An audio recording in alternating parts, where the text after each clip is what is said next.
Ya, Anda kembali bersama kami di Dialog Prime, masih bersama Pak Wijayanto dan juga Pak Astrio. Saya mau ke Pak Wijayanto lagi. Ini menurut Anda, apakah memang kebutuhan jangka panjang Indonesia atau jangan-jangan cuman beradaptasi dengan kebijakan Amerika First yang diusung Trump sejak masa kepemimpinannya 2017 hingga 2021 lalu? Terkait apa? Transformasi. Ya, Ini PR lama yang sebenarnya dunia usaha, para investor itu sudah menuntut untuk segera didorong sejak kepemimpinan Presiden Jokowi. Tetapi karena tahun politik dan lain sebagainya tertunda. Nah, sehingga ini adalah momentum yang tepat menurut saya. Toh, ini kebutuhan kita. Dan ketika kita narasikan, kita melakukan ini, Amerika akan melihat ini sebagai bagian dari kita menjalankan deal yang disepakati. Jadi menurut saya tidak ada salahnya kita kebut, kita geber, apalagi tadi saya sampaikan, saya laporkan ke Mas Astrio bahwa sebenarnya ini tim sudah dibentuk, sudah siap, tinggal bendera start diangkat, itu sudah siap lari. jawabannya seperti apa Pak Astrio? Ya, tentu saja kami dari Partai Gerindra mendukung langkah-langkah yang diambil oleh pemerintah untuk betul saja untuk mempercepat langkah-langkah untuk deregulasi dari dunia usaha kita. Karena kalau kita berbicara dari struktur ekonomi kita, memang hari ini didominasi GDP kita kan didorong masih mayoritas oleh konsumsi dalam negeri. Yang sebenarnya itu bagus. Tapi kalau kita berbicara trajektori dari berbagai negara-negara yang bertransisi dari negara berkembang menjadi sebuah negara maju, maka trennya selalu kelihatan bahwa kue daripada investasi itu harus makin besar lama-lama. Nah, memang hari ini porsi daripada investasi terhadap perekonomian kita sudah cukup baik, tapi ke depannya kalau kita ingin melangkah untuk menjadi sebuah negara yang maju, maka proporsi daripada investasi terhadap GDP ini harus makin besar. Nah, kami yakin kalau memang deregulasi ini sudah dijalankan, maka bukan hanya target investasi tahunan kita yang akan tercapai, Mas Israel, tapi justru akan beyond daripada expectation kita dan beyond daripada target kita bisa Baik, tercapai. Pak Astrio, tadi di awal juga saya sudah menyinggung soal perjanjian, tapi Pak Astrio tidak menjawab secara terperinci. Karena produser saya nyiapin gambar insertnya adalah gambar pertemuan antara Presiden dengan para menteri di bidang ekonomi. Ya, saya tepat bertanya kepada Anda karena Anda juru bicara meskipun tidak ada di lokasi. Bolehlah spill kepada kami, apa isi perjanjiannya? Ya, pada dasarnya begini. Pertama adalah dokumen ini kan sebenarnya merupakan kelanjutan daripada pernyataan bersama yang sudah dirilis di Juli tahun 2025. Di mana baseline maupun pakem-pakem secara garis besarnya sudah mulai dapat, yaitu adalah penurunan dari 32% menjadi 19%. Oke. Tapi tentu saja kita harus melihat ini sektor per sektor.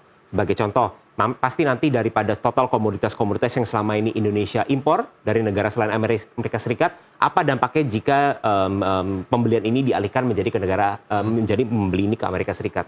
Lalu apa juga implikasi terhadap penurunan pembelian kita terhadap negara-negara lain untuk komoditas-komoditas yang memang dibutuhkan oleh Indonesia. Jadi saya rasa ini merupakan sebuah kalkulasi, merupakan sebuah cost and benefit analysis, tapi dikumpulkannya seluruh menteri-menteri di bidang ekonomi oleh Presiden, tidak lain tidak bukan adalah bagaimana caranya kerangka perjanjian ini harus tetap mengutamakan Indonesia, yaitu adalah berlandaskan Indonesia first, tidak boleh melukai kepentingan daripada kepentingan nasional bangsa Indonesia. Nah, itu tadi yang juga saya pertanyakan, apakah jaminan draft perjanjian ini dapat mempengaruhi suksesnya ART ini? Kalau menurut Anda catatannya seperti apa? Boleh menambahkan apa yang sudah disampaikan oleh Pak Astrio? Ya, ada beberapa catatan. Kalau tuntutan Amerika kan kira-kira akses lebih produk Amerika untuk masuk ke Indonesia. Kemudian menurut saya sih nggak masalah, biar berkompetisi dengan produk dari negara lain sehingga kita bisa dapatkan produk terbaik dengan harga yang bagus.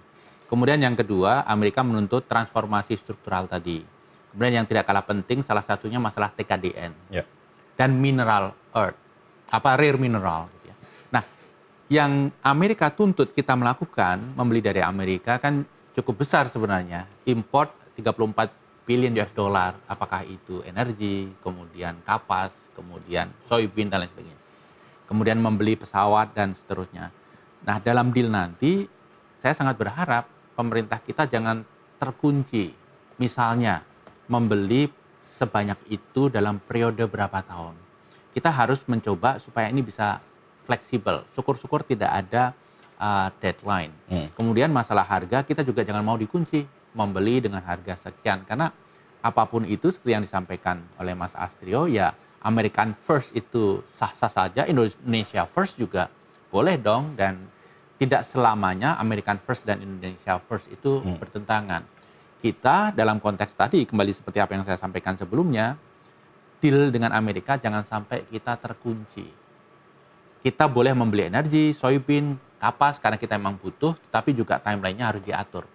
Karena begini, agar sesuai dengan kebutuhan kita. Yang kedua, agar kita juga bisa merespon, mengalihkan pembelian dari Brasil untuk soybean dan dari Cina untuk kapas menjadi dari Amerika. Ini kan perlu proses.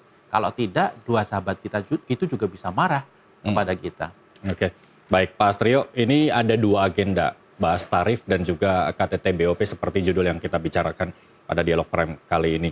Ada anggapan bahwa jangan-jangan kehadiran ataupun terdaftarnya Indonesia di Board of Peace ini digadai dengan kepentingan ekonomi kita di Indonesia terkait dengan tarif. Apa yang kemudian bisa dibantah dan apa penjelasan yang kemudian bisa membuat masyarakat paham bahwa dua ini adalah hal yang berbeda atau bahkan tentu saja tidak ya. Ini merupakan dua agenda terpisah yang memiliki skala prioritas yang sangat tinggi bagi pemerintah Indonesia. Di satu sisi kalau kita berbicara trade deal, ini berhubungan langsung dengan pada kondisi perekonomian kita dan juga trajektori pertumbuhan ekonomi kita. Dan di sisi lain dengan BOP ini menunjukkan komitmen yang selalu kita tunjukkan untuk mewujudkan kemerdekaan daripada Palestina.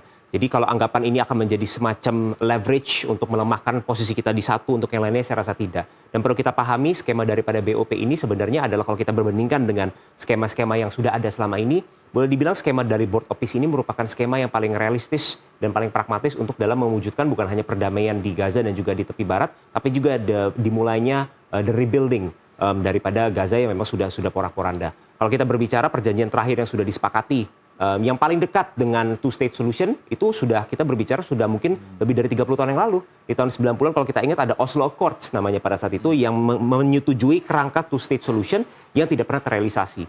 Dari saat itu mungkin sampai sekarang boleh dibilang inilah momen yang paling realistis di mana kita bisa mewujudkan hal tersebut. Dan perlu diingat bahwa keanggotaan daripada Indonesia di dalam Board of Peace ini adalah sesuatu hal yang sampai saat ini belum bersifat tetap.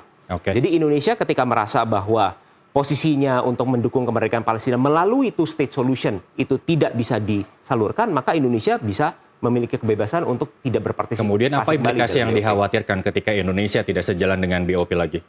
Saya rasa begini, justru yang sekarang lagi dijalanin adalah ada 8 negara di dalam BOP yang mayoritasnya adalah berpenduduk Muslim. Nah ini justru merupakan salah satu kekuatan di mana Indonesia bisa memperjuangkan agenda-agenda dalam kerangka solidaritas sesama negara Muslim. Meskipun begitu Israel masuk, tapi Palestina tidak. Jadi begini, kita perlu membedakan ya. Yang bisa menjadi keanggotaan daripada BOP adalah negara yang memang sudah diakui menjadi anggota PBB. Palestinian statehood, kita mengakui adanya the state of Palestine, tapi pengakuan itu belum bersifat universal. Belum dilakukan oleh semua negara, belum diakui juga oleh United Nations.